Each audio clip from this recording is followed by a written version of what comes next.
Welcome to YouTube online classes. अध्ययन tutorial की इस क्लास में आपका स्वागत है। अब हमारा रिजल्ट्स निकलने वाले हैं 12th के, 11th के और ग्रेजुएशन के। तो अब हमारे जो अगली मिशन होगा वो प्रवेश का होगा, एडमिशन का होगा कि हम 12th के बाद एडमिशन कहाँ लें और बीएससी के बाद एमएससी में या एमए में या एमकॉम में या एमटेक में एडमिशन कहाँ लें। ये सबसे बड़ा मिशन होता है और सबसे बड़ी उलझन होती है। तो आज अध्ययन ट्यूटोरियल के सौजन्य से हम इंफॉर्मेशन देंगे इंडिया के जो अच्छे इंस्टीट्यूशंस हैं और अच्छे कॉलेजेस हैं, यूनिवर्सिटीज हैं, इनके बारे में आज हम बात करेंगे। तो देखा जाए कि एडमिशन और इंस्टीट्यूशन खाली एडमिशन और बिल्डिंग का नाम नहीं है। जिस तरीके से हम सामान की मार्केट में परचेजिंग करते हैं तो हम एक ब्रांड देख के लेते हैं और उस ब्रांड पे हम आंख बंद करके विश्वास करते हैं कि ये चीजें अच्छी होंगी। तो उसी तरीके से देखा जाए कि यूनिवर्सिटी की भी अपनी एक ब्रांडिंग्स होती है और जो ब्रांडिंग है वहाँ का एजुकेशन कल्चर, एजुकेशन क्वालिटी और वहाँ जो शिक्षा मिली है उसको हम हमारी नॉलेज और थॉट यानी हमारी सोच कहाँ तक विकसित होती है। तो अगर देखा जाए कि जो कॉलेज जितना बड़ा है, जितना नाम है, वो किसी बिल्डिंग के नाम से, किसी उसके नाम से नहीं होता है। उसमें दी जाने वाली एजुकेशन से, किस तरीके से देश के विकास से, मानव के विकास से, ह्यूमैनिटी के विकास से, ह्यूमन रिसोर्स के डेवलपमेंट में कितना महत्वपूर्ण रोल प्ले करती है। तो देखा जाए शिक्षा जो है वो कई चीजों का ब्रह्मास्त्र है। चाहे वो गरीबी हटाने का हो, चाहे देश का आर्थिक विकास हो, चाहे देश का शैक्षिक विकास हो, चाहे मानसिक विकास हो, उसमें जो सबसे महत्वपूर्ण रोल है आज के समय में और पहले भी होता शिक्षा। पहले देखा जाता था कि जो शिक्षा का अधिकार था वो लोगों का, सब लोगों के लिए नहीं था।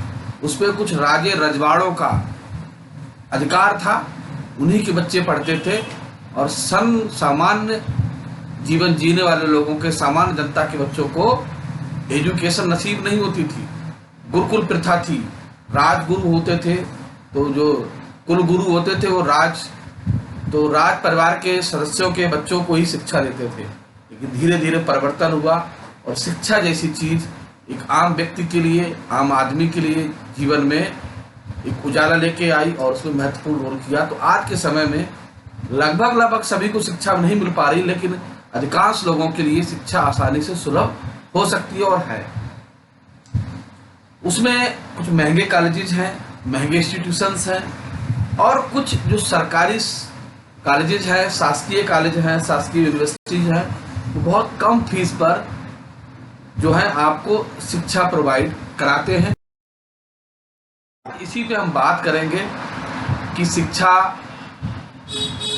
कि जो हम अपना प्रवेश लें, पढ़ने के लिए लें, हमारे आसपास या हमारी जो पॉकेट है या हमारी जो देखा जाए जो आर्थिक दशा है, वो हमें एडमिशन लेने के लिए, एक अच्छा शिक्षा ग्रहण करने के लिए कहाँ कहाँ सुविधाएं मिल सकती हैं, कहाँ कहाँ इंस्टीट्यूशंस हैं। कि सभी इंस्टीट्यूशंस महंगे नहीं हैं, कुछ सस्ते हैं, लेकिन उनके लिए एक शर्त है कंपटीशन, कि उनमें जो एग्जाम होता है, एक एंट्रेंस एग्जाम होता है। अच्छे इंस्टीट्यूशन में एंट्रेंस एग्जाम के थ्रू ही वहाँ प्रवेश प्रक्रिया संपन्न होती है और उसी के द्वारा वहाँ प्रवेश मिलते हैं। तो प्रवेश परीक्षा के भी नियम अलग अलग हैं, अलग अलग तरीके से होते हैं, उनका समय अलग अलग होता है। लेकिन अगर देखा जाए वर्तमान समय जो है, इस समय प्रवेश परीक्षा के बहुत सारी यूनिवर्सिटी जो फॉर्म निकले हुए हैं और एडमिशन लगभग कहीं स्टार्ट है तो कहीं स्टार्ट होने वाला है। इसमें पीक टाइम चल रहा है एडमिशन का। तो इस समय जब हम प्रवेश लेते हैं तो बहुत सारी चीज़ों का हमें ध्यान रखना चाहिए। इंस्टीट्यूशन की ब्रांडिंग का ध्यान रखना चाहिए, उसकी हिस्ट्री पता होना चाहिए, उसका प्लेसमेंट कैसा है, उसका एजुकेशन लेवल कैसा है, वहाँ का ह्यूमैनिटी कल्चर कैसा है और वहाँ एजुकेशन कल्चर कैसा रहन सहन है, इन सब बातों की स्टडी करनी चाहिए। तो उसके बाद ये संभव नहीं कि हम सब जितनी यूनिवर्सिटी हैं, कॉलेज हैं, इंस्टीट्यूशन बता पाएँ। तो हमारा पहला वीडियो है, इसमें हम कोशिश करेंगे कि मैक्सिमम यूनिवर्सिटी के बारे में बता रहे हैं। इसके नेक्स्ट वीडियो में हम बताएंगे the best institution of India. तो 2021-22 के सत्र के लिए हम बात करते हैं शिक्षा की।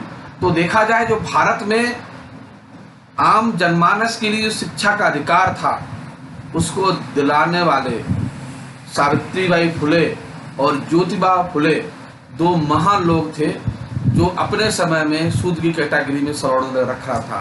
हमारा देश में दो सभ्यताएं काम करती हैं, सिंधु घाटी सभ्यता और वैदिक सभ्यता।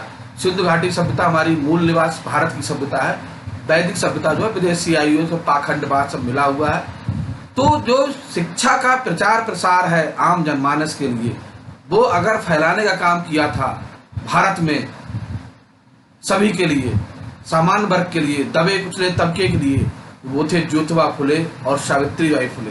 तो अगर वास्तव में राष्ट्रपिता महात्मा गांधी नहीं है, अगर देखा जाए तो राष्ट्रपिता का काम जो किया था वो ज्योतिबा फुले ने, और राष्ट्रमाता का काम किया था वो सावित्रीबाई फुले ने किया था, जिन्होंने महिलाओं के लिए, लड़कियों के लिए शिक्षा के क्षेत्र में योगदान किया और उनके लिए शिक्षा के द्वार खोले। तो उन्होंने बात कही थी ज्योतिबा फुले जी ने, विद्या बिन मत गई, मत बिन नीत गई, नीत बिना गत गई, गत बिना वित्त गया, वित्त बिना सूद गए, इतने अनर्थ एक अविद्या ने किए। तो ये बात ज्योतिबा फुले ने कही थी कि विद्या केवल एक चीज नहीं है, विद्या से बुद्धि बनती है, मत मीन्स बुद्धि, और बुद्धि से हम नई योजना बना सकते हैं, नीति बना सकते हैं, और नीति अगर हमारे पास योजना नहीं है तो कोई काम हम आगे बढ़ा नहीं सकते, कर नहीं सकते, और हमारे पास कोई योजना नहीं है तो हम धन का इकट्ठा नहीं कर सकते, धन हमारे पास नहीं सकता, और धन नहीं है तो उसका ब्याज जो हमें लाभ मिलना चाहिए वो भी नहीं मिलेगा। तो एक विद्या ना होने से इतने अनर्थ हो जाते हैं। तो आप समझ सकते हैं कि विद्या हमारे लिए, नॉलेज, एजुकेशन, शिक्षा कितनी। इसी में बात करते हैं, हमारे भारत में जो एजुकेशन सिस्टम है वो कई सेगमेंट से बटा हुआ है। सबसे पहले बात करते हैं यूनिवर्सिटी। तो यूनिवर्सिटी के टाइप्स है, तो उसमें central university, state university, deemed university, private university और इंस्टीट्यूशंस, कुछ ऑटोनॉमस इंस्टीट्यूशंस होते हैं। तो सेंट्रल यूनिवर्सिटी जो बेसिकली हैं, इनकी स्थापना केंद्र सरकार के द्वारा की जाती है। पूरा खर्चा और पूरा जो भी पैसा है, मेंटेनेंस है और जो नियम है उस केंद्रीय सरकार के द्वारा निर्धारित किए जाते हैं। फिर आती हैं स्टेट यूनिवर्सिटी। तो इनका निर्माण और इनकी देखरेख और इनका जो नियंत्रण है वो प्रादेशिक सरकार के पास में होता है। और उसके बाद डीम्ड यूनिवर्सिटी, इनका कैंपस होता है, ये भी ऑटोनॉमस होती है। और प्राइवेट यूनिवर्सिटी ने कोई भी निजी विश्वविद्यालय कहते हैं, कोई भी व्यक्ति ने खोल सकता है। इंस्टीट्यूशन एक ऑटोनॉमस होते हैं, गवर्नमेंट होते हैं, तो बाद में बात करेंगे। तो सेंट्रल यूनिवर्सिटी में भी कुछ कॉलेज रिलेटेड होते हैं, ग्रुप होता है कॉलेजों जिनके मिलकर सेंट्रल यूनिवर्सिटी बनती है। स्टेट यूनिवर्सिटीज में कई सारे कॉलेज होते हैं जिनको एफिलिएशन मान्यता देने का काम करते हैं, जबकि डीम्ड यूनिवर्सिटी में केवल कैंपस होता है, दूसरे कॉलेजों को मान्यता नहीं दे सकते। अपने कैंपस में बहुत सारे कॉलेजों का एक ग्रुप पाया जाता है। तो सबसे पहले बात करें अगर उत्तर प्रदेश में, तो उत्तर प्रदेश की जो हमारी ओल्डेस्ट यूनिवर्सिटी है, यूनिवर्सिटी ऑफ इलाहाबाद, तो सेंट्रल यूनिवर्सिटी है। तो सेंट्रल इंस्टीट्यूशन में मैंने बात की थी कि सेंट्रल जो केंद्रीय विश्वविद्यालय है उनमें फीस बहुत नॉमिनल होती है। उसमें जो एडमिशन होते हैं वो इंट्रेंस एग्जाम के थ्रू होते हैं, लेकिन उनमें एजुकेशन का लेवल और पैटर्न बहुत हाई लेवल का होता है, ग्लोबल लेवल का होता है अपेक्षा to state university. Best campus होते हैं, बेस्ट सुविधाएं होती हैं, आर्थिक तौर पे भी बहुत सारा लाभ होता है इंस्टीट्यूशंस को। तो हम बात करते हैं इलाहाबाद यूनिवर्सिटी की। तो जो को देखा जाए, इलाहाबाद जिसको वर्तमान में प्रयागराज कहते हैं, प्राचीन समय से ही शिक्षा का बड़ा केंद्र रहा है। तो देखा जाए कि जो इलाहाबाद उत्तर प्रदेश में स्थित है, इस यूनिवर्सिटी की स्थापना जो फाउंडेशन है वो 23 सितंबर 1887 को रखी गई थी और पार्लियामेंट के द्वारा इसकी स्थापना की गई थी। तो इसमें जो इसकी स्थापना है, तो बेसिकली पहले क्या था, अंग्रेजों के समय में हुई थी। तो अंग्रेजों ने यहाँ पर Muir college, Muir central college के नाम से इसकी स्थापना की थी, जिसने की थी governor north western province sir William Muir ने की थी। इसकी 1876 में की थी और यही कॉलेज बाद में सेंट्रल यूनिवर्सिटी इलाहाबाद के रूप में बदल दिया गया, कन्वर्ट कर दिया गया। इस यूनिवर्सिटी को ईस्ट का ऑक्सफोर्ड भी कहा जाता है, यानी कि पूरब का ऑक्सफोर्ड। बहुत बढ़िया यूनिवर्सिटी है एडमिशन लेवल से भी, और यहाँ पर बहुत सारे हॉस्टल्स हैं, देखा जाए रेजिडेंशियल्स हैं। तो इस यूनिवर्सिटी में BA, BSc, MA, MSc, BTech, MBA, MCA जैसे सभी कोर्स इसमें, बीएससी मतलब ग्रेजुएशन से लेकर पोस्ट ग्रेजुएशन तक, पीएचडी तक होते हैं, यानी स्नातक, स्नातकोत्तर और विद्या वाचस्पति तक के सभी कोर्स इसमें किए कराए जाते हैं। और ये बहुत सस्ती यूनिवर्सिटी है, जिसमें सभी बच्चों को एडमिशन मिल सकता है, कोई भी इसमें अप्लाई कर सकता है एडमिशन के लिए। रहने के लिए वहाँ हॉस्टल सुविधा है, जिसमें बहुत नॉमिनल फीस में वहाँ रहने की सुविधा उपलब्ध है। और यहाँ के बच्चे देखा जाए, अगर इंडिया में देखा जाए, इंडिया के उत्तर प्रदेश में, तो जितने भी सिविल सर्विसेज हैं बड़े लेवल पर, जितने भी मोस्टली यूनिवर्सिटी में प्रोफेसर्स हैं, तो गिनी चुनी यूनिवर्सिटी है, वहाँ इलाहाबाद के प्रोडक्ट आपको मिल जाएंगे। अगर देखा जाए तो 50% अकेले शेयर जो होगा वो इलाहाबाद का यूनिवर्सिटी का शेयर है, जहाँ से मोस्टली सिविल सर्विसेज के बच्चे आईएएस, पीसीएस के फॉर्म में निकलते हैं। ये कैंपस का व्यू है, देखेंगे। इलाहाबाद शहर बहुत बड़ा शहर है, यहाँ का सिविल लाइन इंडिया का सबसे बड़ा सिविल लाइन है। एक ज़माने में अंग्रेज़ों की राजधानी भी रही थी। तो शहर बड़ा है, बहुत सारी चीज़ें यहाँ पर, संगम पे बसा हुआ है शहर। यहाँ प्रयाग का, गंगा और यमुना का, सरस्वती का बढ़िया संगम है, त्रिवेणी संगम कहलाता है। तो ये जो हाल देख रहे हैं, जो बिल्डिंग्स हमें दिखाई देती है, इसे विजयनगरम हाल कहा जाता है। और इसमें faculty of science department start होता है। ये व्यू है हमारा, देख सकते हैं इलाहाबाद यूनिवर्सिटी का। और इससे यहाँ आने जाने के संसाधन, ट्रेन, बस और बाई एयर भी है। अगला हमारा आता है अलीगढ़ मुस्लिम यूनिवर्सिटी, से हम संक्षेप में AMU भी कहते हैं। इसकी स्थापना 1875 में हुई थी, और इस पहले इसका नाम जो था मुहिद्दीन एंग्लो ओरिएंटल कॉलेज के नाम से इसकी स्थापना की गई थी। और बाद में 1920 में इसे अलीगढ़ मुस्लिम यूनिवर्सिटी में कन्वर्ट कर दिया गया था। इसकी स्थापना सर सैयद अहमद खान ने की थी। उनका मेन उद्देश्य था कि मुस्लिम कम्युनिटी में एजुकेशन को दिशा देना। और उस समय इस एमयू के कई सारे कैंपस बनाए गए, कई सारी जगह खोले गए, जैसे मालापक्कम कैंपस केरला में खोला गया, मुर्शिदाबाद में खोला गया वेस्ट बंगाल में, किशनगंज में बिहार में खोला गया। बहुत सारे के सेंटर्स हैं। और इस यूनिवर्सिटी के अंदर लगभग 300 कोर्स जो है वो लर्न कराए जाते हैं। और इसमें इस यूनिवर्सिटी में भी जो एडमिशन होता है वो एंट्रेंस के थ्रू होता है इसमें। और इस यूनिवर्सिटी में हमारा कैंपस है अलीगढ़ मुस्लिम यूनिवर्सिटी का। तो देखा जाए ये बहुत बड़ी यूनिवर्सिटी है। इसमें मेडिकल लेकर basic science, agriculture science, commerce, arts, mostly faculties यहाँ पर अवेलेबल हैं। और इस अलीगढ़ मुस्लिम में खाली मुस्लिम ही नहीं एडमिशन ले सकते, इसमें हिंदू कम्युनिटी, क्रिश्चियन, कोई भी एडमिशन इसमें ले सकता है। और इस यूनिवर्सिटी में 50% कोटा जो है मुस्लिम्स माइनॉरिटी के बच्चों के लिए रिजर्व है। तो यहाँ पर देखा जाए MA, BA, MCOM, ये सभी सब्जेक्ट्स की यहाँ पर एजुकेशन दी जाती है। तो बेस्ट एजुकेशन सिस्टम है यहाँ भी यहाँ पर एडमिशन ले सकते हैं। ये भी एक सेंट्रल विश्वविद्यालय, यह बनारस हिंदू विश्वविद्यालय। तो जिस समय अलीगढ़ मुस्लिम विश्वविद्यालय की स्थापना की गई थी, पैरेलल उसी समय मदन मोहन मालवीय के द्वारा बनारस हिंदू यूनिवर्सिटी की स्थापना की गई थी। प्रारंभ में यह सेंट्रल हिंदू कॉलेज के नाम से स्थापित किया गया था, और उसके बाद इसे 1916 में महाराजा दरभंगा महाराज, बनारस प्रभु नारायण सिंह, रामेश्वर सिंह, मदन मोहन मालवीय, सुंदरलाल और होम रूल लीग और एनी बेसेंट, इन सभी लोगों के सहयोग से काशी हिंदू विश्वविद्यालय की स्थापना की गई, जिसे बनारस हिंदू विश्वविद्यालय भी कहा जाता है। तो इसमें भी ये भी बहुत बड़ा विश्वविद्यालय है, विश्व प्रसिद्ध है। इसमें भी लगभग सभी जो स्ट्रीम्स हैं, चाहे मेडिकल हो, इंजीनियरिंग हो, बेसिक साइंसेस हो, एग्रीकल्चर साइंसेस हो, आर्ट हो, कॉमर्स हो, सभी की भी एजुकेशन दी जाती है। धार्मिक एजुकेशन भी, रिलीजियस एजुकेशन भी दी जाती है यहाँ पर। वो भी बहुत बड़ी यूनिवर्सिटी, काफ़ी बड़ा कैंपस है।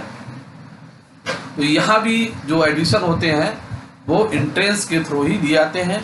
इसमें एंट्रेंस CUSET सेंट्रल यूनिवर्सिटी अपना कंबाइंड एग्जाम करती है, उसके थ्रू भी एडमिशन होते हैं। यूनिवर्सिटी अपना एक इंडिविजुअल एग्जाम कराती है UG PG के लिए, उसके थ्रू भी इसमें एडमिशन होते हैं। और कैरियर के लिहाज से देखा जाए ये इलाहाबाद यूनिवर्सिटी के बाद ये भी यूपी की सबसे बेस्ट यूनिवर्सिटी है। एडमिशन के पर्पज से भी, फीस भी बहुत कम मामला है, और जो इसका पैटर्न एजुकेशन लेवल है वो बहुत अच्छा है। तो देखा जाए बेसिकली जो सेंट्रल यूनिवर्सिटीज होती हैं उनमें एजुकेशन पैटर्न जो है वो अमेरिकन और ब्रिटिश एजुकेशन पैटर्न को फॉलो किया जाता है। इसमें जो BHU में faculty of art, science, law, commerce, agriculture, management, engineering, technology, faculty of medicine, इन सब का यहाँ पर स्टडी की जाती है। अगला जो बड़ा नाम आता है IARI, Indian agriculture research institute. तो ये देखा जाए भारत का सबसे बड़ा एग्रीकल्चर इंस्टीट्यूट है। इनकी काउंसिल है ICARI, Indian council of agriculture research, उसके अंतर्गत आता है। तो देखा जाए जितने एग्रीकल्चर इंस्टीट्यूशन है सबका हेडक्वार्टर भी यहीं पर है, ICAR का भी हेडक्वार्टर इसी में है। और यहाँ पर एग्रीकल्चर से रिलेटेड जितने भी स्ट्रीम्स हैं, वो वेटनरी हो, एग्रोनॉमी हो, एग्रीकल्चर हो, टिश्यू कल्चर हो, बायोटेक्नोलॉजी हो, माइक्रोबायोलॉजी हो, पैथोलॉजी हो, सॉइल साइंस हो, जितनी भी चीज़ें हैं उन सब की स्टडी की जाती है। इसके हम थोड़ा बैक में जाएंगे। तो IARI की स्थापना पहले इंपीरियल इंस्टीट्यूट के नाम से की गई थी। तो इसकी स्थापना 1905 में पूसा बिहार में की गई थी, और वहाँ भूकंप आने के बाद फिर इंस्टीट्यूशन को दिल्ली शिफ्ट किया गया था। इस इंस्टीट्यूशन के एस्टेब्लिशमेंट में जो एक अमेरिकन पैलेंथ्रोपिस्ट थे मिस्टर हेनरी पिप्स, तो इन्होंने उन्हें इनकी इच्छा थी कि कुछ अच्छे काम के लिए अपना पैसा खत्म करें, तो फाइनेंशियल सपोर्ट इस इंस्टीट्यूशन के सपोर्ट में उन्होंने दी थी फाउंडेशन। तो उनके नाम से बहुत बड़ा इसमें काम हुआ, बहुत पैसा दिया था उन्होंने। और देखा जाए इंस्टीट्यूशन में मेन जो काम होता है वो agriculture, cattle breeding, chemistry, economic botany, mycology, bacteriology, biotechnology और बहुत सारी सी दूसरी सब ब्रांचों की स्टडीज में की जाती है। तो स्टडी के पर्पज से, करियर पर्पज से ये भी इंडिया का सबसे बेस्ट इंस्टीट्यूशन है।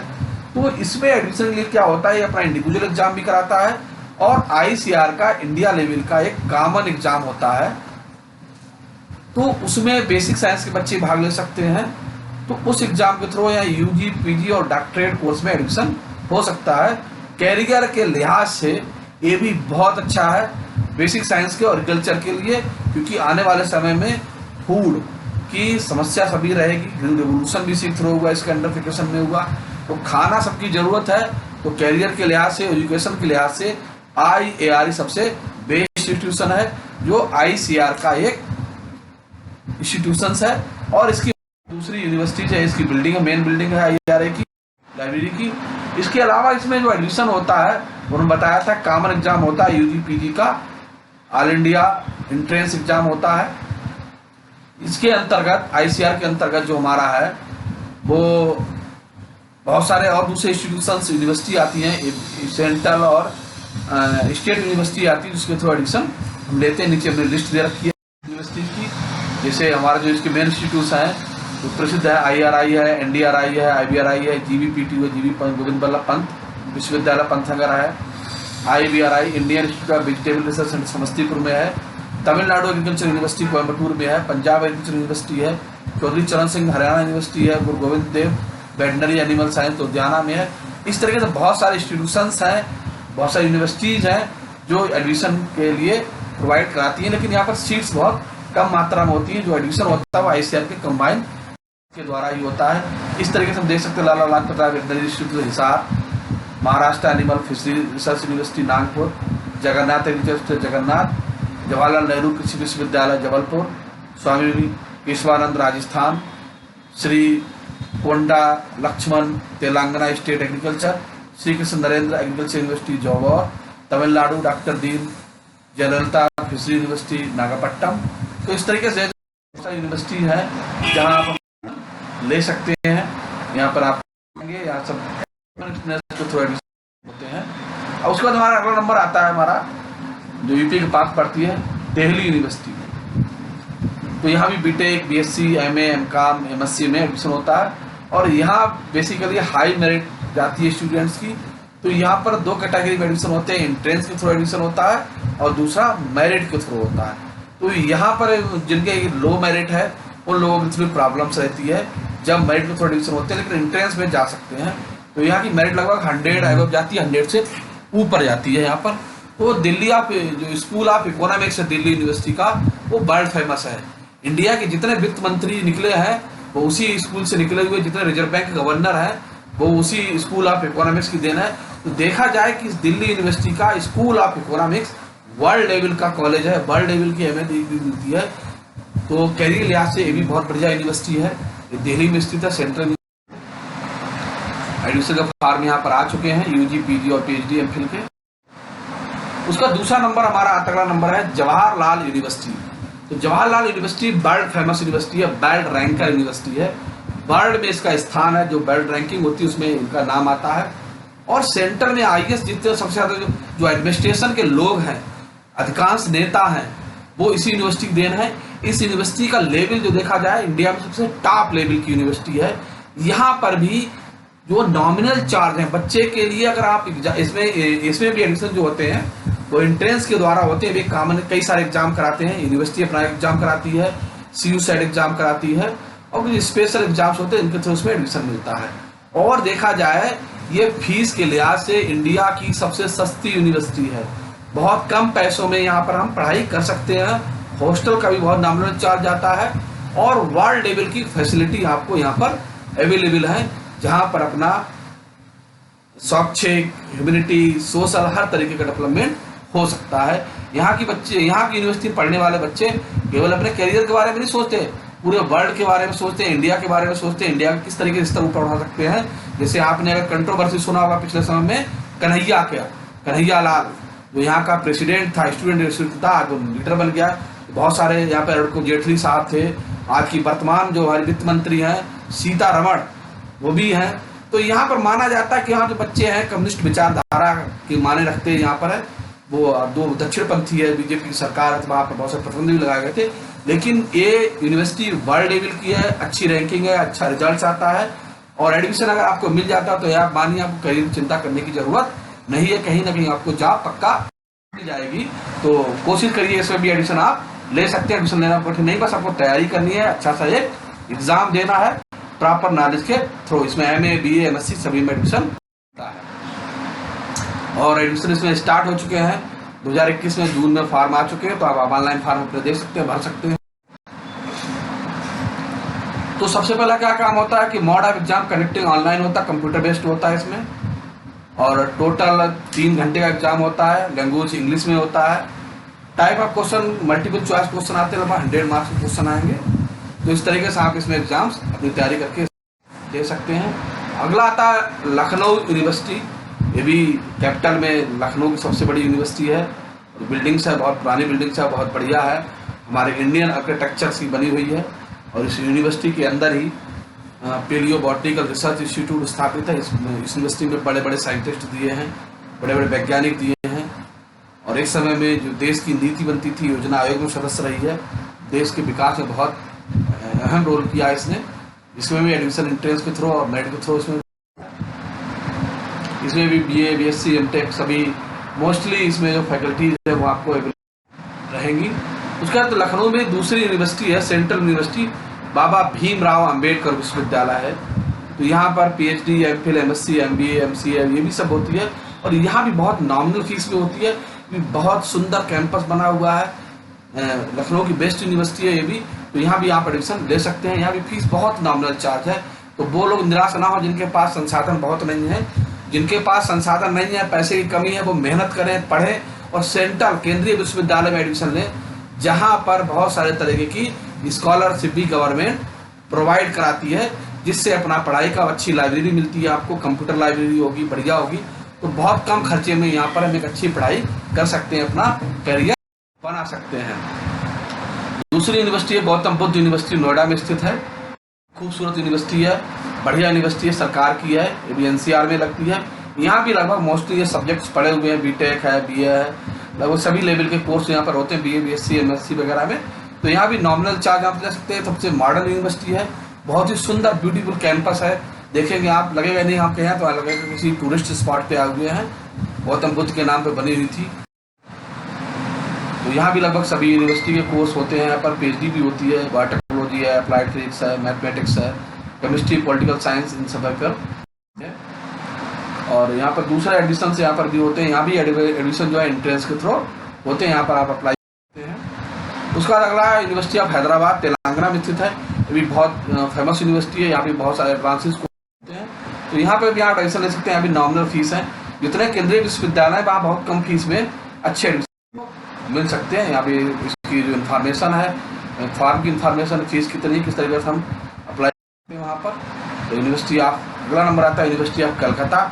तो देखा जाए university of Mumbai, university of Calcutta, university of Madras, इनकी स्थापना अंग्रेजों ने एक साथ की थी 24 जनवरी 1857 के दौर में हुई थी, लोगों को एजुकेटेड करने के लिए। तो अंग्रेजों ने इसकी स्थापना इसलिए की तो लोगों को अपना शासन चलाने के लिए लोग चाहिए थे जो उनकी भाषा को समझ सके और उनके अकॉर्डिंग चीज़ें बन सके। उनको तैयार करने के लिए यूनिवर्सिटी की स्थापना की गई थी। कलकत्ता, मद्रास और बॉम्बे में की गई थी। तो अंग्रेजों ने यूनिवर्सिटी की स्थापना की। सबसे बेस्ट यूनिवर्सिटी इंडिया की है। यहाँ भी अगला हमारा आता है सावित्रीबाई फुले यूनिवर्सिटी। तो ये पुणे में है। ये भी, इसकी अगर देखा जाए इंडिया में रैंक 8 रैंक है। पूरे वर्ल्ड में 1229 की रैंक आती है। एडमिशन होते हैं यहाँ पर। यूनिवर्सिटी ऑफ मुंबई बता चुके हैं कि 1857 की स्थापना हुई थी। मुंबई की बहुत फेमस यूनिवर्सिटी है, सेंट्रल यूनिवर्सिटी है। यहाँ पे भी आप ले सकते हैं।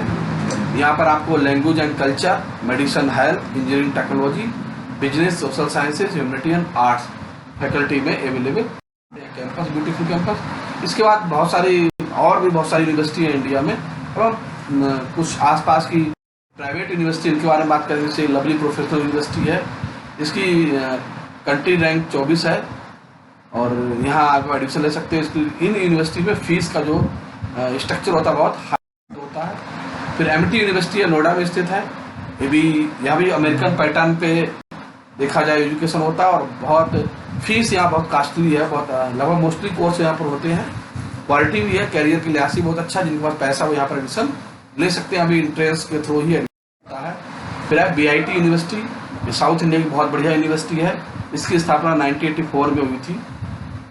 और यहाँ भी जो इंट्रेंस होता है वो अपना खुद का कंडक्ट है।